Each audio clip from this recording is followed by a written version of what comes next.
ASMR pour essayer d'aller plus loin, toujours de voir ce qui a été fait jusqu'à présent, de se rendre compte des choses, pour par la suite peut-être aller vers ce qui fonctionne le mieux, éviter de refaire les mêmes erreurs. Et là je ne parle pas que d'un point de vue statistique, je parle aussi aller ce qui fonctionne le mieux, c'est-à-dire des choses qui me plaisent, etc., etc. Bref. Bon, on a tout un petit programme avant de commencer cette vidéo. Déjà, bon, on va faire les choses dans l'ordre. Déjà, je vous invite à boire un petit coup d'eau, très important pour commencer, pour terminer bien cette année et peut-être commencer bien cette suivante, l'année suivante.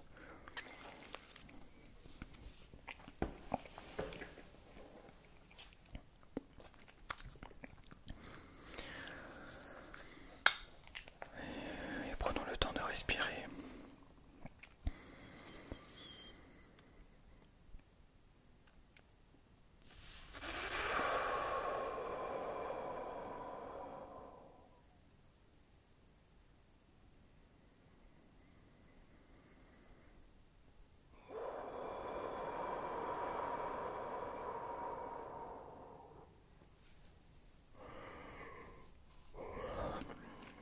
Bien. Alors, voici la boîte de 2023. 2024, pardon. Voici donc la boîte.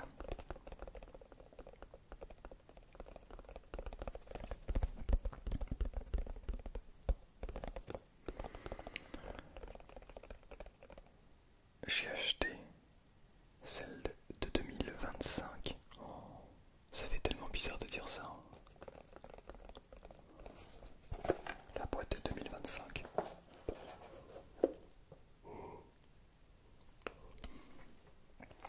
Et la voici.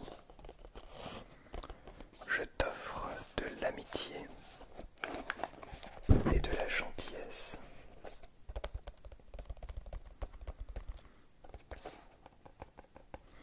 Le même format, puisque j'aime beaucoup ce format de boîte. Je sais pas, je la trouve agréable. Et donc on va l'ouvrir ensemble. Et regardez le premier petit mot. C'est bien parce que la première année c'était bonheur et sagesse, je crois. La deuxième année c'était de douceur. La troisième année de bonheur et d'optimisme. Et enfin d'amitié et de gentillesse. Évidemment tout ça a des similitudes. Hein.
habillé en rose. Pourquoi pas? Bien, commençons en ouvrant le premier petit mot. Ça commence bien dans le thème. Une poignée de main amicale. Le plus court chemin d'une personne à une autre est un brin de gentillesse. Je crois que ça résume bien cette année en fait. C'est intéressant parce que j'ai essayé de vraiment continuer ce travail. Bon, on va en parler un peu tout au long de la vidéo. Je mets juste ça. Tac. Et on va fermer ceci. Bon, vous n'êtes peut-être pas sans savoir que ça fait maintenant depuis que j'ai... plus ou moins depuis que j'ai commencé cette chaîne YouTube. Hein, même un peu avant. Non, peut-être pas au tout début, mais en tout cas, en partie grâce à cette chaîne YouTube, j'ai commencé un travail, une sorte de travail. Qu'est-ce que je peux faire en même temps? Tiens, je vais prendre un petit trigger.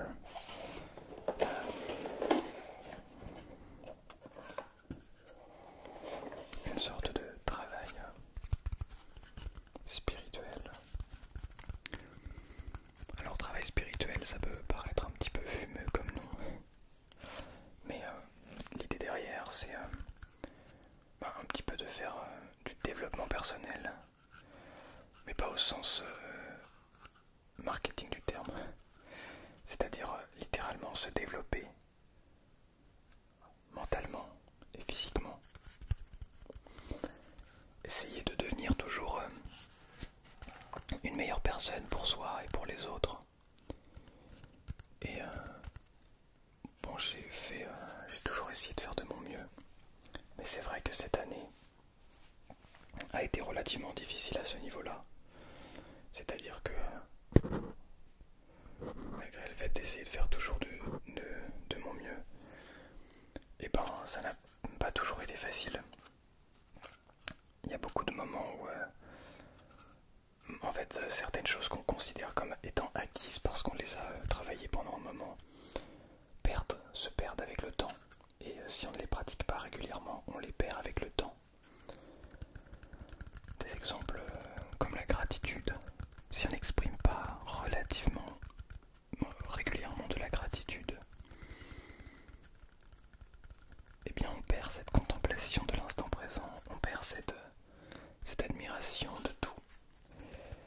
Pourquoi? Parce qu'on ne pratique pas la gratitude, on ne remercie pas assez les choses qui nous arrivent.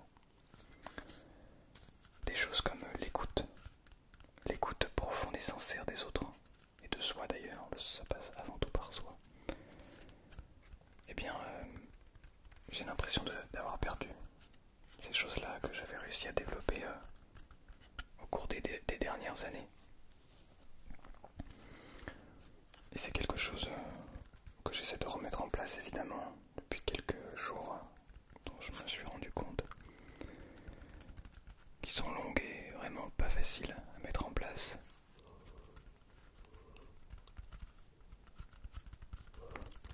D'ailleurs, une des choses les plus difficiles, ce n'est pas d'avoir un climat d'écoute envers les gens qu'on ne connaît pas.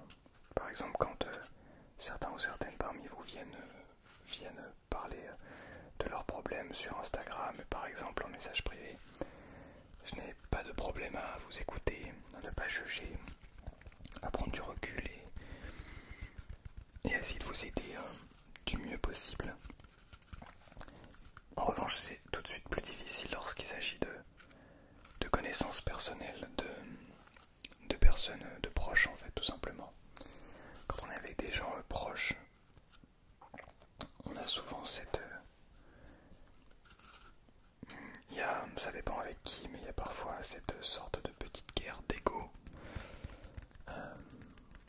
de personnes qui pensent se connaître, qui évidemment, c'est toujours très compliqué de connaître quelqu'un, en sachant que c'est déjà impossible de se connaître soi-même, alors connaître quelqu'un d'autre, je vous laisse imaginer. Mais on a quand même ces petits conflits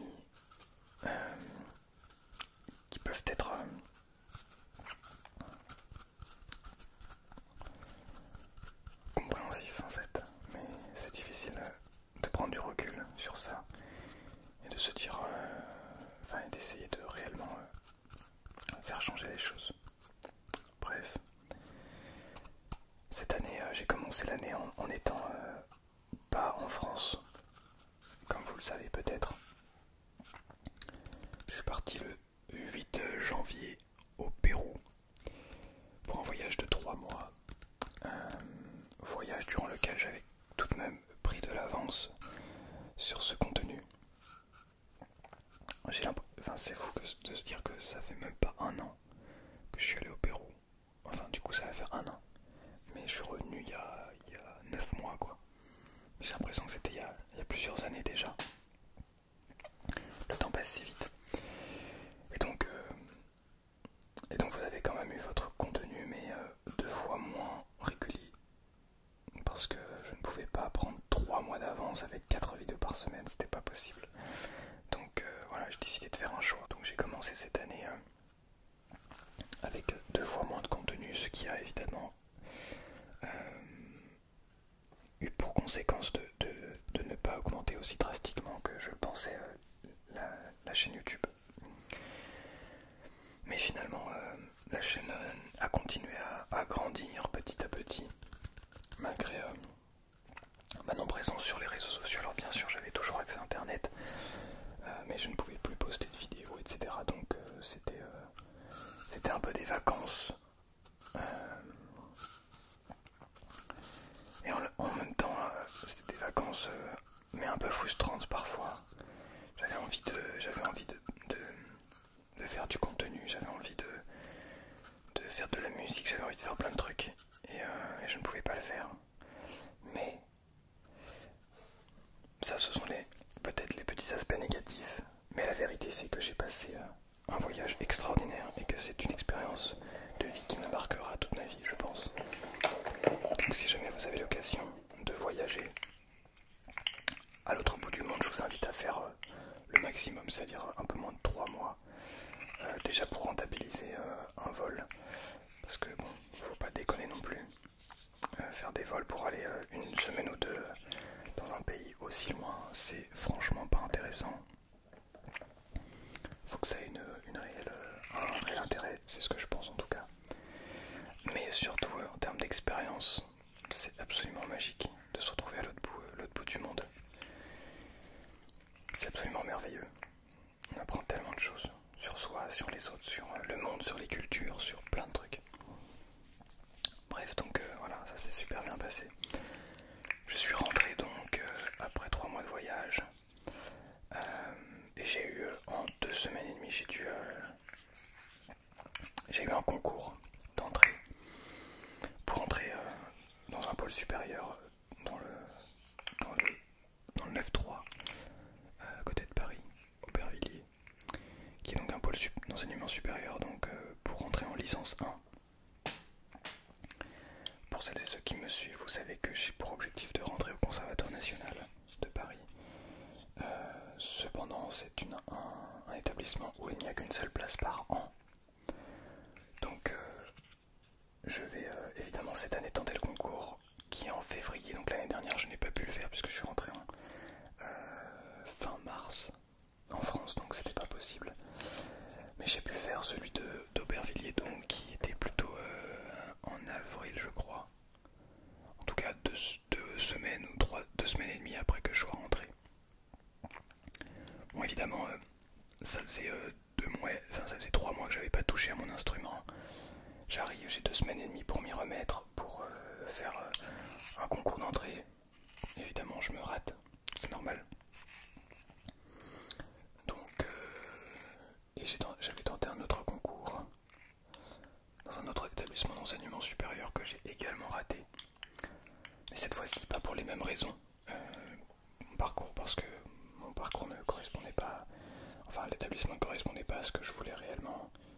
Et ils s'en sont rendus compte sur la dernière étape du concours. Bref, en tout cas, ce qui comptait pour moi c'était l'épreuve instrumentale que j'ai bien réussi.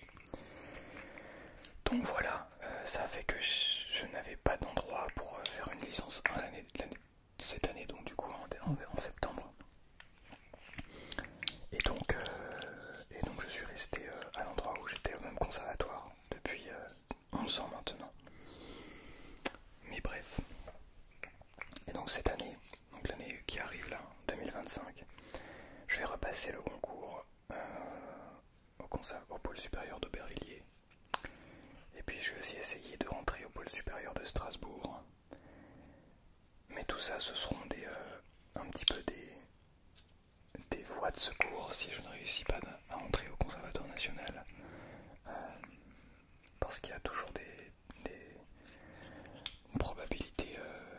relativement élevé que je ne rentre pas.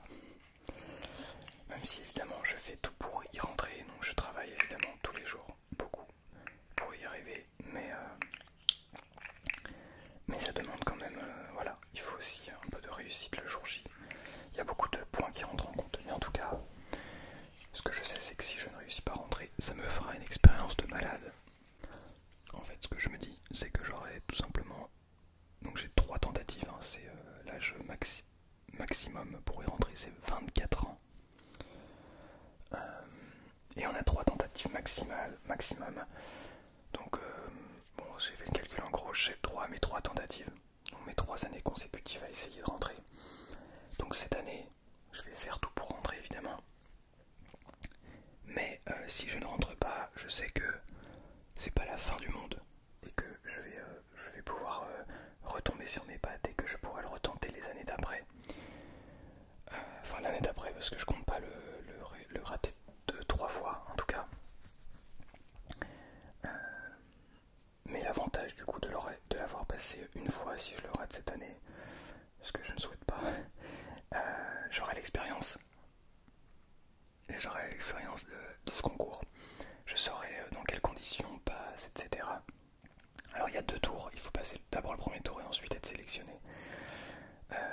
Donc j'espère passer au moins le premier tour pour pouvoir me rendre compte du niveau attendu sur toutes les épreuves pour être prêt pour l'année prochaine.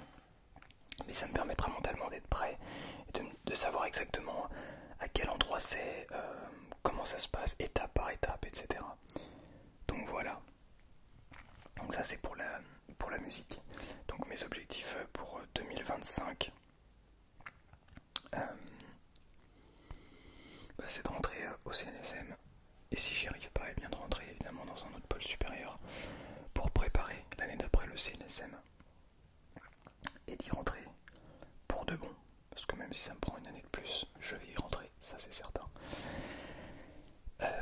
Voilà pour ce qui est de la musique.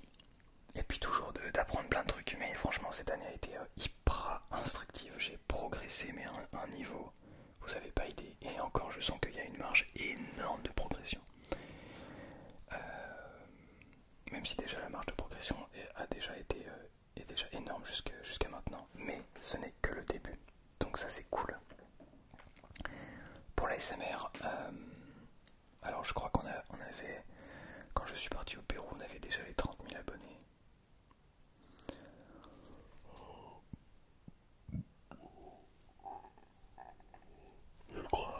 Je crois qu'on a passé les 30 000 abonnés en août 2023. Et donc on passe les 40 000 abonnés en décembre 2024. Donc merci beaucoup d'ailleurs à vous. J'ai pas fait de vidéo spéciale pour ça parce que c'est un palier parmi tant d'autres. Mais je vous remercie en tout cas pour votre soutien, c'est absolument extraordinaire. Les choses avancent, certes pas de manière exponentielle, comme beaucoup pourraient le vouloir. Mais je crois qu'en fait, en fin de compte, ce que c'est vraiment quelque chose que j'aime bien. De prendre le temps, de prendre même 1 an et demi pour passer un palier de 10 000 abonnés. Je crois que ça me plaît bien. Ça fait 3 ans, là on est à 40 000. En fait, je vois beaucoup de créateurs et créatrices de contenu qui explosent. Et je suis très content pour eux, honnêtement. Qui font des scores de fou sur des vues, sur tout ça. Et vraiment, sincèrement, je suis hyper content pour eux. C'est mérité parce que pour la plupart, ils travaillent énormément. Et c'est incroyable. Bon, mon cas est différent, évidemment. Et les statistiques peut-être ne sont pas favorables, en tout cas pas de manière exponentielle. Mais en fait, je crois que tout ça ne donne que plus de saveur au moment où on va atteindre le fameux objectif que j'ai fixé au début de la chaîne YouTube, qui sont les 100 000 abonnés. Ce palier, et je crois que quand on l'atteindra, peut-être que ça fera 15 ans que je serai sur YouTube, mais je crois qu'à ce moment-là, ça aura une valeur extraordinaire et que réellement, je pourrais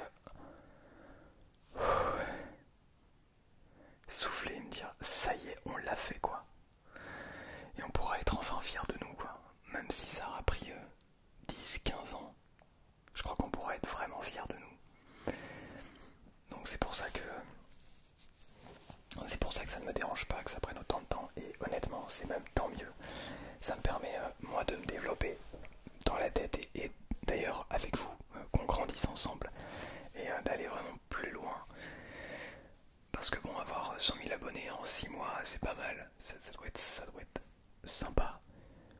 Mais bon, au bout de 6 mois, du coup, tu te dis, oh, mais pourquoi je fais ça et c'est quoi le but derrière, quoi. Là, au moins, on construit quelque chose, vous voyez ce que je veux dire. On voit les hauts, les bas, il y a beaucoup de moments difficiles, des moments plus agréables où voilà, ça file tout seul. Et ça prend le temps qu'il faut, et ça fait son petit bonhomme de chemin. Aussi, je trouve que artistiquement, le contenu a vraiment évolué depuis l'année. Finalement, je suis revenu sur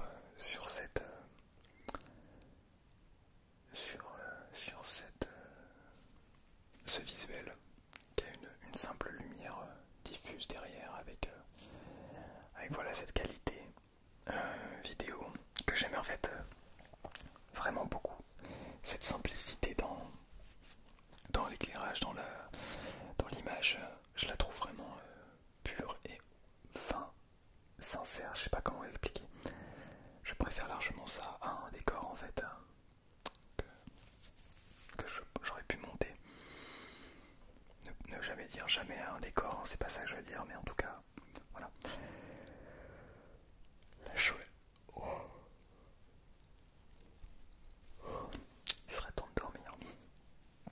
C'est faux, je viens de me réveiller. Non, je suis vraiment très fier en vrai de tout ce chemin parcouru et je sens que c'est que le début encore. J'ai l'impression de dire ça à chaque fois, mais assez étonnamment, malgré la vitesse à laquelle ça monte, qui est relativement basse, on va pas se mentir, je suis vraiment optimiste pour cet avenir. Et je trouve vraiment je trouve que YouTube apporte quelque chose vraiment. Moi, ça m'apporte quelque chose, je sais que ça vous apporte beaucoup. Surtout de consommer un créateur en particulier. Et pas juste consommer du contenu comme ça, mais d'avoir vraiment cette attache. Ah oui, aussi par rapport à l'ASMR, la chaîne Twitch a été reprise cette année. Et c'est vraiment incroyable.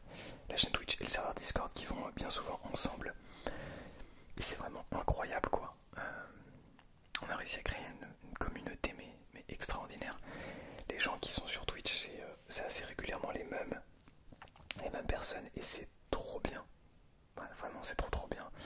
J'ai l'impression à chaque fois de retrouver une bande de potes et que voilà on parle de nos petits délires tous les jeudis et les dimanches soirs, c'est vraiment magnifique. Le serveur Discord qui est un endroit vraiment d'échange où tous les jours il y a des gens qui discutent, tous les jours il y a des gens actifs. Ça c'était un objectif vraiment, un vrai objectif pour moi de créer cet endroit d'échange. Et je me suis dit mais est-ce que vraiment c'est possible de créer cet endroit où les gens se retrouvent pour se sentir bien et ils savent qu'ils vont pouvoir discuter de ce qu'ils veulent, raconter leur life sans se faire juger.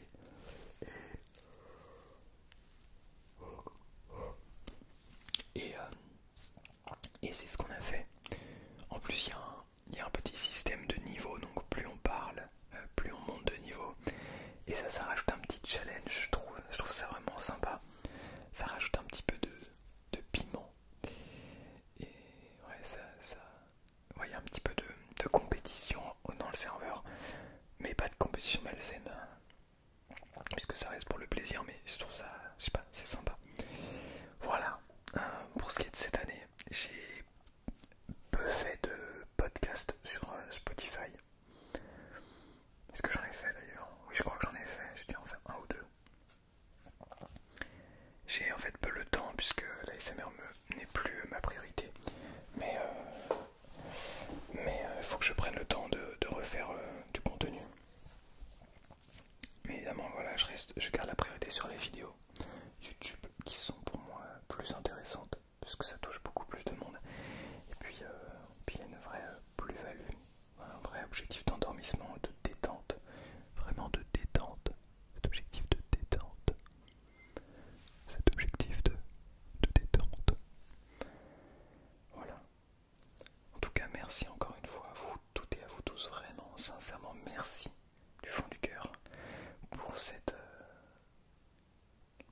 cette année, pour cette année 2024. Je vous souhaite, dites-moi d'ailleurs dans les commentaires comment s'est passée votre année. Je vous souhaite vraiment des très belles fêtes de fin d'année, en tout cas un très beau nouvel an. Je vous souhaite vraiment une année 2025 extraordinaire. Et si c'est pas extraordinaire, et ben ça le sera de par votre vision de cette année. C'est pas parce que vous allez faire, je sais pas moi, le tour du monde que ce sera pas extraordinaire. Ça peut être extraordinaire parce que vous êtes heureux tous les jours. Et je crois que c'est ça le plus important. Des choses qu'on oublie bien trop souvent. Allez, je vous souhaite une excellente